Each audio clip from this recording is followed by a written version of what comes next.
Welcome to Kung Fu Havoc number 2. Before I begin this video, let me offer a heartfelt, soul-grabbing apology to everyone here. For 241 of you, I am going to risk losing every one of you with this video, and this is why I'm apologizing first, and I know I need to shave. I don't know if you guys are up to speed on what's been going on with TikTok. I don't know if you're up to speed with what's been going on in Mississippi with them trying to bring back or successfully bringing back the Jim Crow laws. So that's why this video, I may lose all of you or maybe a few of you. Jim Crow laws are very, very important. And they need to be stopped because the Jim Crow laws take away the right of people of color to vote. Alright, so if you're not a person of color, this really won't affect you. But if you are a person of color, this really will affect you. Let me disconnect my earbuds before I pull up the Jim Crow laws.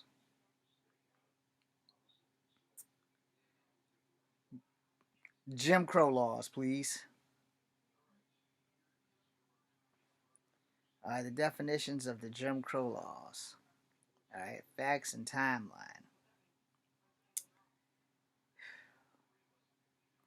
Alright, black code. The content is black codes, Ku Klux Klans, Jim Crow laws expand. Ida B. Wells. None of that is what I'm looking for. So we gotta go to another thing here. Who was Jim Crow? Let's start with who was Jim Crow. Alright. Who was Jim Crow? This is from Ferris State University. I have no idea where that is. But Thomas Wright, the name Jim Crow was often used to describe segmented laws, rules, and customs which arose after the Reconstruction ended in 1877 and continued until the 1960s. How did the name become associated with the Black Code, which took away from many other rights and which had been granted to blacks throughout the 13th, 14th, and 15th Amendments?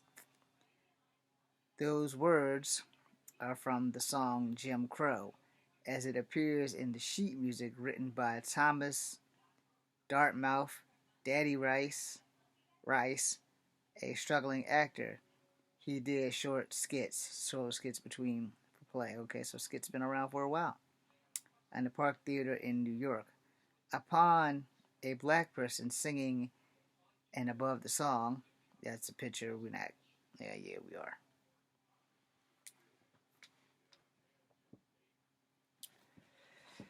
I hate having to read out loud. I swear I hate my reading. Black person singing in the song above. Some accounts saying that it was an old black slave who walked with difficulty. Others say it was a ragged black stable boy, whether molded into an old man or a young boy. We never really knew. But know that in 1828, the appearance of the stage Jim Crow in irrigated, highly stereotypical black character. Rice, a white man, was the first to perform wearing blackface makeup. His skin was darkened and burnt corked. I don't know what that means. His Jim Crow song and dance routine was astonishing and successful. It took him from Louisiana to Cincinnati to Pittsburgh to Philadelphia and finally New York in 1832. He also performed great acclaimed London by the Jim Crow. Sorry, my thing just went off in my ear. To shock characters, minstrel shows. I don't know what that means. And counterparts: Jim Dandy, Zip Coon, Rice sequences blackface characters, Sambo's, Coons, and Dante's. White audiences were receptive to the portrayals of blacks as singing, dancing, grinning fools. I apologize. It's what I'm reading on this fucking shit. I'm sorry. By 1838, the term Jim Crows had been used as a collective racial epithet for blacks not as offensive as the N word. It says the whole word, I'm not saying that. But similar to coon and darky. The popularity of minstrel shows, I don't know how you say it, minstrel shows clearly added the spread of Jim Crow as a racial slur. I'm gonna stop right there because this shit's about to piss me off. I wanted the damn Jim Crow laws. This thing is giving me anything but the Jim Crow laws. Let's see what this is because it says Jim Crow laws. American history, civil rights, 1860 to 1980, Jim Crow laws. Get this thing off. After the American Civil War, most states in the South passed anti-African American legislation. These became known as the Jim Crow laws. This included laws that discriminated against African Americans with the concern of attention of the public schools and used these facilities such as restaurants, theaters, hotels, cinemas, and public bathrooms. Trains and buses were segregated in many of these states. Marriages between whites and African American people. Jim Crow laws were tested in 1896 by Homer Plessy, Plessey, when convicted in Louisiana for riding in the white-only rail cart. Presley took his case to the Supreme Court, but justice voted for the Louisiana court. William B. Brown established the legislative and the segregation as long as facilities kept separate but equal. Only one of the justices, John Harlan, disagreed with the decision. In 1950, the National Association for Advancement of Colored People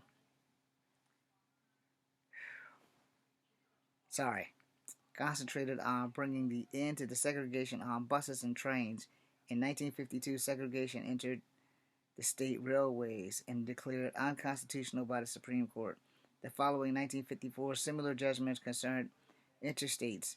However, the states in the Deep South continued their own policy transference segregation. This usually involved whites sitting in the front of the bus, blacks sitting next to the front. Had to give their seats up to the whites, and then they were standing. African American people were disobeyed and the states transferred segregation policies and were arrested and fined. In 1955, African Americans led Martin Luther King Jr. and Rosa Parks organized successful Montgomery bus boycott. The transfer of segregation continued for some parts of the Deep South. In 1961, the civil rights group Congress Racial Equality, aka CORE, began to organize freedom rides. After the 3 days of training in the non-violent techniques, the blacks and white volunteers sat next to each other as they traveled through the Deep South. On their journeys, they were accompanied and assisted for the forms for racial discrimination. They sat together, they segregated restaurants, they lunched at counters, hotels, especially effective when the current at-large companies who were fearing boycotts in the North began desegregating their businesses. In 1964, President Lyndon Baines Johnson managed to pursue Congress to pass the Civil Rights Act. This made racial discrimination in public places, such as theaters, restaurants, hotels, illegal. It also required employers to provide equal employment opportunities, projecting involving federal funds how could be cut off if their evidence of discrimination was based on color, race, and national origin. Do I need to go on? Because that should tell you one of the reasons why this needs to be stopped in Mississippi and apparently Tennessee.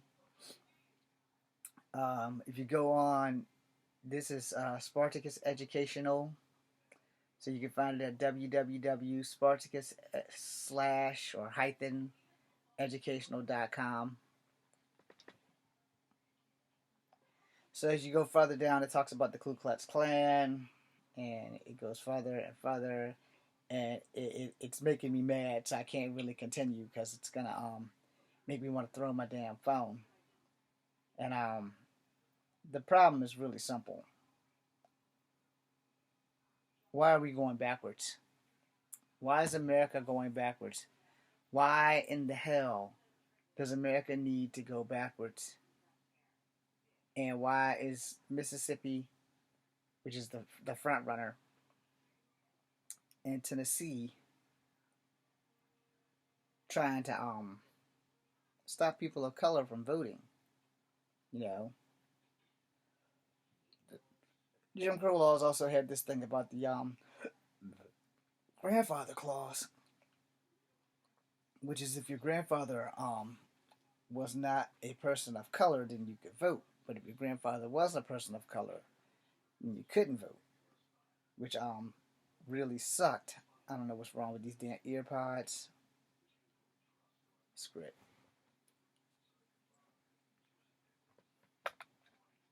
Just take them back out. I'll put them on after I'm done.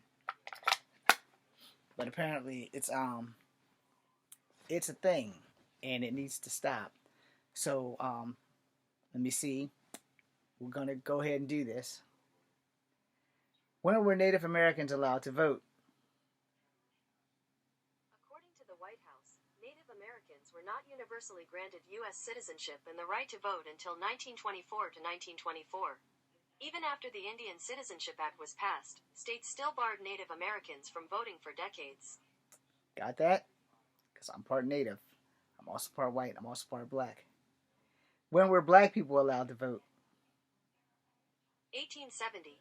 According to History.com, after the Civil War, the 15th Amendment, ratified in 1870, prohibited states from denying a male citizen the right to vote based on race, color, or previous condition of servitude. Nevertheless, in the ensuing decades, various discriminatory practices were used to prevent African Americans, particularly those in the Explain the grandfather clause. Here's the definition of grandfather clause. Informal. A clause exempting certain classes of people or things from the requirements of a piece of legislation affecting their previous rights, privileges, or practices. Yeah, well, that didn't give it the actual definition of the fact that if your grandfather was not white, you could not vote.